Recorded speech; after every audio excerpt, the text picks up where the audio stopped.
అంటే ఒకసారి జస్టిస్ అనేది ఏంటంటే కామన్ సెన్స్ కదా.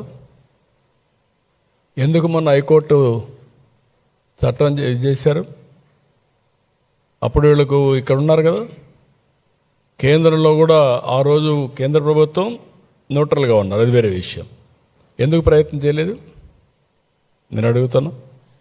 దానికి సమాధానం ఏంటి? ఎవరిని మభ్య పెడతారు మీరు?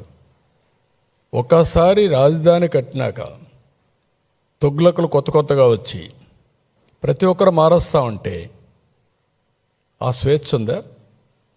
ఎందుకంటే checks and balances. What is checks and balances ప్రజాస్వామ్యానికి? ఒక పక్క లెజిస్లేచర్ చేసే చట్టాలు ప్రజా ఆమోదయోగ్యంగా ఉండాలి, రాజ్యాంగబద్ధంగా ఉండాలి. వైలేట్ చేసినప్పుడు మీడియా రాస్తారు. మీడియా రాసిన ఫస్ట్ చట్టసభ, ఎగ్జిక్యూటివ్ అమలు చేసిన మీడియా రాస్తారు. తర్వాత అది కానీ ఎఫెక్ట్ అయితే కోర్టుకు వెళ్తాం. కోర్టుకు పోతే ఆటోమేటిక్గా ఒకవేళ ఒక కోర్టులో ఇదిగా అయినా checks and balances, magistrate court నుంచి హైకోర్టు నుంచి సుప్రీంకోర్టు వరకు ఎక్కడైనా సరే న్యాయం అల్టిమేట్గా ప్రివేల్ అవుతుంది. That is final. అలాంటిది మొన్నే ఇస్తే మళ్ళా ఇలాంటి తిక్క సమాచారం ఏంటండి? ఏంటి మాట్లాడడం? వీళ్ళు ఒక నాయకులా? వీళ్ళు కొంతమంది ఉన్నారు, వీళ్ళు మంత్రులుగా పనిచేశారు. ఎట్ట పనిచేశారు నాకైతే అర్థం కాలేదు. వాళ్ళు మాట్లాడితే మీరు క్వశ్చన్ అడుగుతున్నారు, మీరు వాళ్ళని ఖండించలేకపోతున్నారు. విచిత్రమైన పరిస్థితి ఇది. ఒక విధంగా చేయాలంటే మన దౌర్భాగ్యమేమో నాకు తెలియదు ఇలాంటి నాయకులు ఉండడం ఈ రాష్ట్రంలో. ప్రజాస్వామ్యాన్ని, రాజ్యాంగాన్ని కూడా అవహేళన చేసే విధంగా మాట్లాడే వ్యక్తుల్ని వాట్ ఈజ్ జస్టిస్ అండి? It is a matter of common sense. ఏం మీ సొంత డబ్బులా ఇది? ఎవరు మీరు రావడానికి? వచ్చే మీరంతా కూడా ప్రజలకు నష్టం జరిగే సమస్యల్ని తీసుకురావడం. అదేగా జరిగింది. 5 ఏళ్ళు ఆపర్చునిటీ పోగొట్టుకున్నాం కదా, 30 ఏళ్ళు ఎన్నికిపోయాం కదా. మరి ఇలాంటి మాట్లాడమే నాకు చాలా బాధగా ఉంది. 24 గంటలు ఆలోచించాల్సింది మనం నష్టపోయాం, ఎట్లా ముందుకు తీసుకుపోవాలి, సమిక్షేమం, అభివృద్ధి, సుపరిపాలన, మెరుగైనటువంటి జీవన ప్రమాణాలు ఏ విధంగా ఇవ్వాలని ఆలోచించే పరిస్థితులు ఉండాలి తప్ప ఇలాంటివన్నీ కూడా ఆలోచించి వాళ్ళ గురించి డిబేట్ చేయడం కూడా ఒక కలుషితమైన వాతావరణం నా లెక్క ప్రకారం. అయితే మన పిల్లల్లో కానీ మిగిలిన వాళ్ళలో కానీ ఇలాంటి వల్ల లాభం లేదు, నష్టం తప్ప.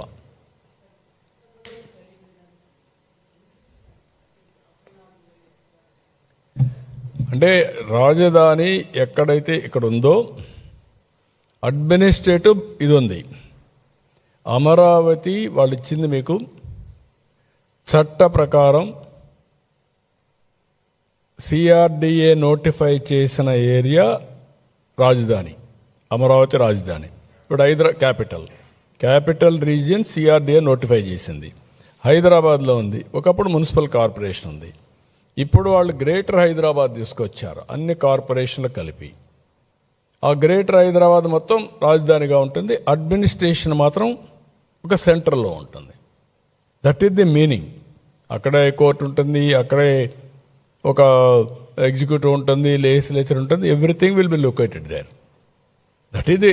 అంటే ప్రపంచం మొత్తం ఒక పద్ధతి ప్రకారం పోతే ఎవడెటపోయినా పర్వాలేదు, నా ఇష్ట ప్రకారం నేను మాట్లాడతాను అడ్డుదొడ్డంగా అంటే దానికి ఆన్సరే లేదు. ఎవరు ఊహించినటువంటి పరిణామాలు.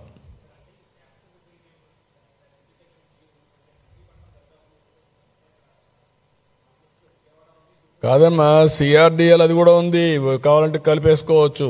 దానికి ఇంకొక అర్బన్ డెవలప్మెంట్ అథారిటీ ఉంది అంతే. ఆ పక్కన మీరు హనుమాన్ జంక్షన్ వరకు పోయింది. పలకడు అతనికి. అమరావతి దేవతల రాజధాని. వెంకటేశ్వర స్వామి పైన దాడి చేసి సమర్థించుకున్న వాళ్ళు అమరావతి పేరెట్ పలుకుతారండి? నేను ఐఎమ్ వెరీ క్లియర్. ఎందుకు పలకో? ఎందుకు అంత ద్వేషం అమరావతి అనగానే? ఎందుకు అంత ఇది?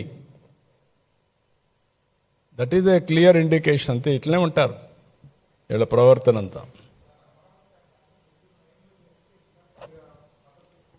నేను ఎక్కడా లేని దాన్ని ఎందుకంటున్నా మళ్ళా దాన్ని ఒక ఇష్యూ, మళ్ళా అన్ని రాష్ట్రాలకు పోవాలి, మళ్ళా 2/3 మెజారిటీ.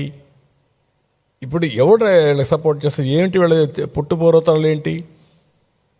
ఈయనకి ఎవరు సపోర్ట్ చేస్తారు? ఇప్పుడు ఆయన చెప్పిన వర్షన్ ఉంది, రేపు 2/3 మెజారిటీ వస్తే కేంద్రం రాష్ట్రంలో అప్పుడేంటి? అప్పుడు కాన్స్టిట్యూషన్ అమెండ్మెంటా? ఎందుకు ఇలాంటి వింత కోరికలు? ఇప్పుడు ఆ భద్రత ఇవ్వాలి, చట్టబద్ధత ఇవ్వాలనే ఉద్దేశం తీసుకొచ్చాం. వాడికి అయిపోయింది. ఇంకా ఎవరి వల్ల అవుతుందంటే, ఒక రీజనల్ పార్టీ 3 సీట్లు ఉండేవాళ్ళు, ఆంధ్రప్రదేశ్ సీట్లు 25. ఒకవేళ చట్టం చేసిన చట్టాన్ని తిరిగి మళ్ళా నువ్వు రాసే అవకాశం కూడా లేదు. అంటే ఇది తుగ్లక్ కూడా అదే మరి చేసి అప్పుడు చట్టాలు లేవనుకో ఆయనకు, ఆయన ఏం చెప్తే అది జరిగింది. ఇప్పుడు ఎటు జరుగుతుందండి? ఇప్పుడు జ్యుడిషియరీ పెట్టుకున్నాం మనం. రాజ్యాంగ ప్రకారం చెక్స్ అండ్ బ్యాలెన్సెస్ అదే. నాకు అధికారం వచ్చింది కాబట్టి చంపేస్తాను, నాకు అధికారం ఇచ్చారు కాబట్టి నా ఇష్ట ప్రకారం చేస్తారంటే ఏం చేస్తారు? లోపల పెడతారు, లేదంటే మెంటల్ హాస్పిటల్ పంపిస్తారు. ఈ విషయాలు మనం గుర్తుపెట్టుకోవాలి. ఏదంటే అది మాట్లాడడం కాదు.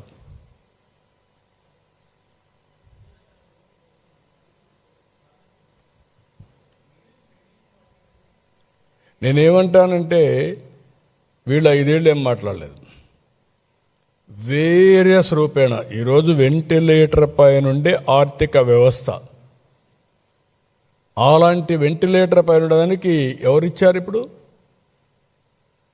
ఈ 2 ఏళ్ళు మనం మాత్రం నడవగలిగామంటే because of central government support.